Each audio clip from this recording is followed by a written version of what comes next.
ആദ്യത്തെ ചോദ്യം ഇത് ഏജൻസിയോട് ഈ ഒരു ചോദ്യം ചോദിക്കണമെന്ന് ഞാൻ നിർബന്ധമായും ആവശ്യപ്പെട്ടതാണ്. വോട്ടർമാരോട് ചോദിക്കണം.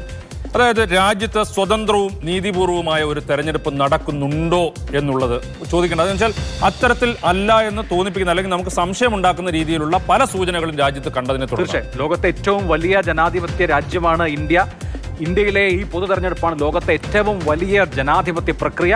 ജനാധിപത്യങ്ങളുടെ മാതാവാണ് ഇന്ത്യ. ആ ഇന്ത്യയിലെ election process free and fair ആണോ? ഐക്യരാഷ്ട്രസഭ പോലും ആ തരത്തിലുള്ള ചില സംശയങ്ങൾ പ്രകടിപ്പിച്ച ഇന്ത്യൻ ജനാധിപത്യത്തിന്റെ ഒരു സവിശേഷമായ ഘട്ടമാണ് ഇത്. അത് മറ്റ് ലോകരാജ്യങ്ങൾക്ക് പല കാര്യങ്ങളിലും അവർ പ്രതികരിച്ചു, ഐക്യരാഷ്ട്രസഭ പ്രതികരിച്ചു.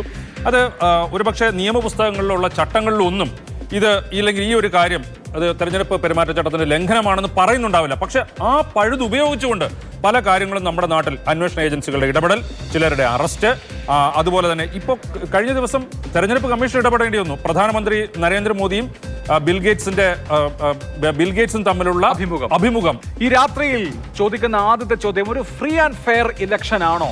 സ്വതന്ത്രവും നീതിപൂർവകവുമായ തിരഞ്ഞെടുപ്പാണോ നടക്കുന്നത്? അതാണോ നിങ്ങൾ പ്രതീക്ഷിക്കുന്നത് എന്ന് ചോദിക്കുമ്പോഴുള്ള ജനങ്ങളുടെ പ്രതികരണം ഇതാ.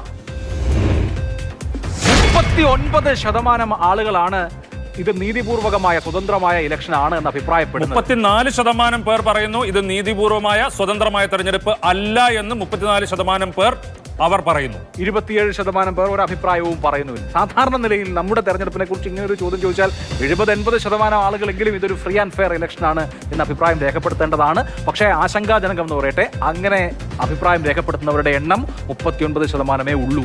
ഇപ്പോൾ ഇത് എല്ലാം നല്ല രീതിയിലാണ് നടക്കുന്നത് എന്ന് വിചാരിക്കുന്നവർക്ക് അവർക്ക് വേണമെങ്കിൽ പറയാം 39% പേർ അതേ എന്ന് പറയുന്നില്ലേ 34%. പക്ഷെ അതല്ല അഭിലാഷ്, 70%. ഞാൻ പറയുന്ന ഒരു 51% പേരെങ്കിലും, 100 പേരിൽ 51 പേരെങ്കിലും രാജ്യത്ത് നടക്കുന്നത് സ്വതന്ത്രവും നീതിപൂർവമായ തെരഞ്ഞെടുപ്പാണെന്ന് തോന്നിയാൽ മാത്രമേ അതൊരു ഒരു നമുക്ക് വിശ്വസിക്കാൻ പറ്റുന്ന ഒരു സംവിധാനമായി മാറുകയുള്ളൂ. ഇത് ഈ സർവേയുടെ പാറ്റേൺ തന്നെ. CSDS ലോക് നീതി അഭിപ്രായ സർവേ നടത്തിയപ്പോൾ ആ അഭിപ്രായ സർവേയിലും ഏതാണ്ട് സമാനമായിരുന്നു. ഇലക്ഷൻ കമ്മീഷനിൽ നിങ്ങൾക്ക് എത്ര ട്രസ്റ്റ് ഉണ്ട് എന്ന ചോദ്യത്തിന്റെ ഉത്തരം അമ്പരപ്പിക്കുന്നതാണ്. ആ നിലയിൽ സ്വതന്ത്രവും നീതിപൂർവകവും അല്ല ഈ തെരഞ്ഞെടുപ്പ് എന്ന് തോന്നുന്നവരുടെ എണ്ണം നമ്മുടെ രാജ്യത്ത് കൂടുന്നത് എനിക്ക് തോന്നുന്നു ഈ സമീപകാല സംഭവ വികാസങ്ങളുടെ കൂടി പശ്ചാത്തലത്തിൽ. ഒരു ലെവൽ പ്ലേയിങ്, ഒരു പ്ലാറ്റ്ഫോം, ഒരു ഗ്രൗണ്ട് ഉണ്ടോ എന്ന് ചോദിച്ചു കഴിഞ്ഞാൽ ആ കാര്യത്തിൽ നമുക്ക് പൂർണ്ണമായിട്ടും ഉറപ്പിച്ച് ഉണ്ട്, അങ്ങനെയാണ് ഒരു തുല്യമായ നിലയിലുള്ള തെരഞ്ഞെടുപ്പാണ് എന്ന് പറയാൻ കഴിയുന്നില്ല.